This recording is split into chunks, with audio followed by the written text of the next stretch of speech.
Hello and welcome. You're watching The Big Story on NDTV Profit. I am Vishwanath Nair and with me is my colleague Pallavi Nahata. We are going to be discussing India's inclusion into the JPMorgan Emerging Markets Bond Index, and what we will do is take you through a little bit about what exactly this bond inclusion is and what it would mean for the broader economy, and then we'll move on to the two of our guests who I will introduce a little later.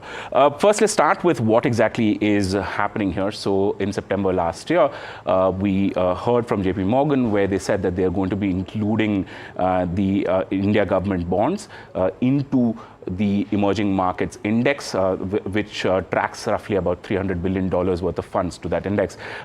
Now, with the inclusion of the Indian government bonds, essentially what that means is India will likely see about anywhere between 20 and $30 billion worth of inflows across the globe coming into India, into the Indian debt markets. What we also understand with respect to the global bond index is that this will likely push the government's borrowing program to slightly lower than what it was, let's say, even in FY24. It will also ensure that the rupee market gets some kind of boost because obviously more dollars coming in, that helps the broader rupee market. Pallavi, I'll toss to you first, and why don't you try and explain what exactly this would mean for, let's say, bond yields or the government's borrowing cost at all?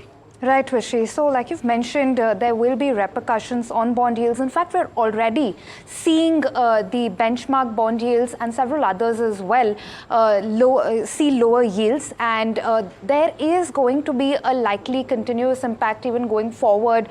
In fact, people we've been talking to expect bond yields to range to as low as about 6.5%, which are levels we haven't quite seen in a while. And that is in the near term, of course. But the inclusion is also likely to boost inflows once short-term liquidity is resolved. The increase in flows is also expected to help keep bond markets, there is a chance that bond markets could be a tad volatile in the near term. Also, the rising bets of rate cut and cooling inflation are also likely to help bond yields ease further.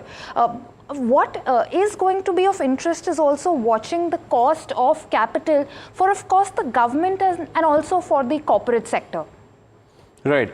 What we understand also here is that this entire bond inclusion program now, of course, India is going to account for roughly about 10% of the weightage here, and India is one of the very few countries which is actually going to be seeing that 10% weightage. It will also push up the foreign holdings in the India bonds. Now,